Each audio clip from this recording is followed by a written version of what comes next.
The president of El Salvador has issued an order authorizing the police and military to use excessive force, lethal force, if they encounter gang members who they need to defend themselves from. At the same time, the president has also ordered all prisons in the country to keep gang members, inmates, prisoners in these small cells, which have now been blocked off. The bars have been blocked off with sheets of metal, so the prisoners can't see through the cells.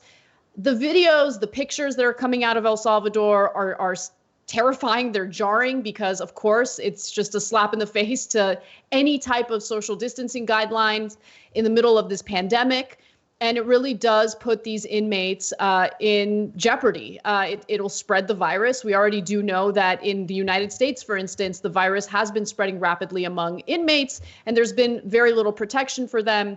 El Salvador is also no exception to that.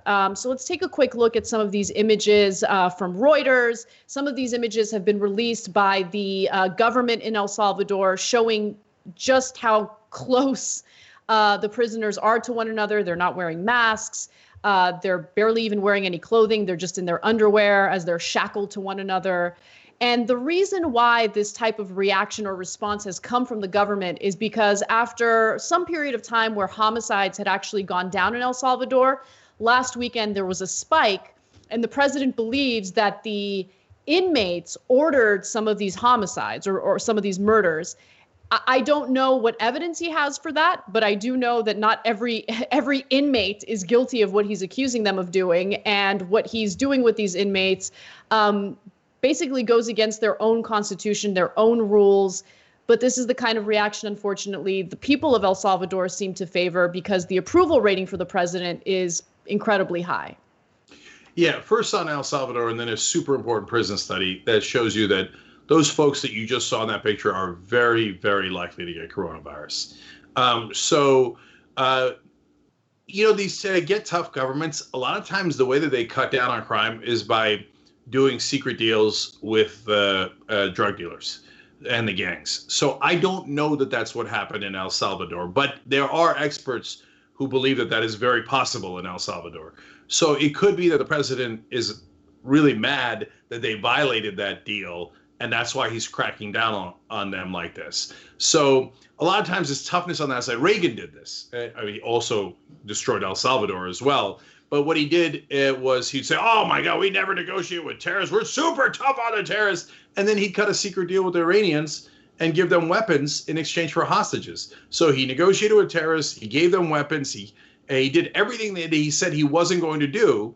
And that's what a lot of right-wing tough guys do. And then they brag about how they kept the numbers down. But a lot of times it's just by solidifying the leadership of those gangs in the first place. So we don't really know what brought the crime down. We do know there was a spike, that's true, recently, and that is why the president is cracking down. Now, in terms of the prison study that I began to tell you about for the members last night in our post game, that's an extra half hour of the show, tyt.com/join to get that half hour, or it's the $4.99 level if you click the join button underneath this video on YouTube.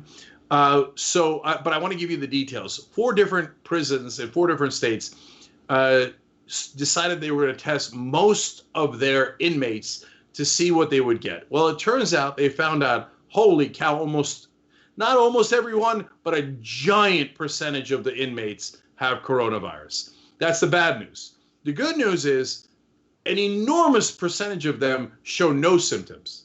And I don't mean no symptoms for now. It appears, no, they have coronavirus and it doesn't affect them. So if these results are correct and they can be verified by other studies, it is of monumental importance. So let me give you some of the quick numbers. There's so many, but I'll stick with 2 examples. In Ohio, there's Marion Correctional Institution. 2,300 inmates were tested. Of them, 2,028 were positive. Almost all of them that were tested were positive. It spreads like wildfire in enclosed spaces. Now, the great news, only 95% showed symptoms. So, I don't know how long they've had it. I don't know if the 2,300 tested were random or not. So you can't take it completely to the bank, but a lot of the prisons showing the same thing. Let's go to Michigan's Lakeland Correctional Facility. 971 were tested. 642 of them had coronavirus. That's 66% rate. And when you look at it, that number jumps out at you. It's about 2/3 of the prisoners in all the prisons that were tested have coronavirus when they tested all the prisoners. Okay, most of the prisons don't do that. But combined, those 4 prisons, around 95, 96% of the ones that had coronavirus had no symptoms at all. So what is the conclusion of that? If those studies hold, okay, because without big enough clinical trials, you don't know it for sure.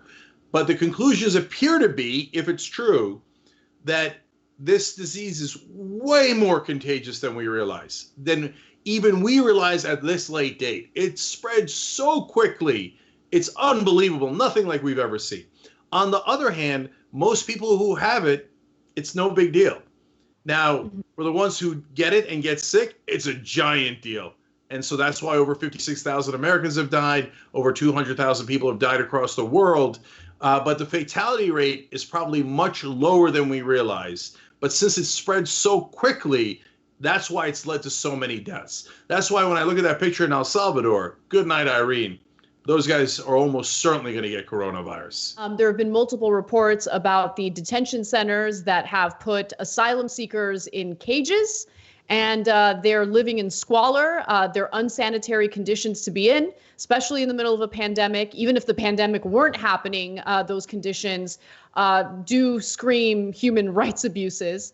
And, you know, our president gets high marks when it comes to the Republican Party, Republican voters, especially when it comes to the way that he treats undocumented immigrants and people who are literally fleeing violence in their own countries to seek safety here in the United States. Those people have been placed in prisons, essentially prisons, in these detention centers, and dozens of them have already died, not necessarily from coronavirus, but from other illnesses.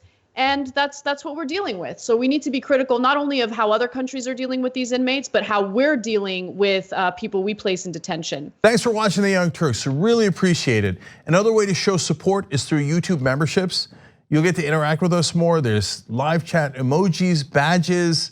You've got emojis of me, Anna, John, JR. So those are super fun. But you also get playback of our exclusive member-only shows and specials right after they air.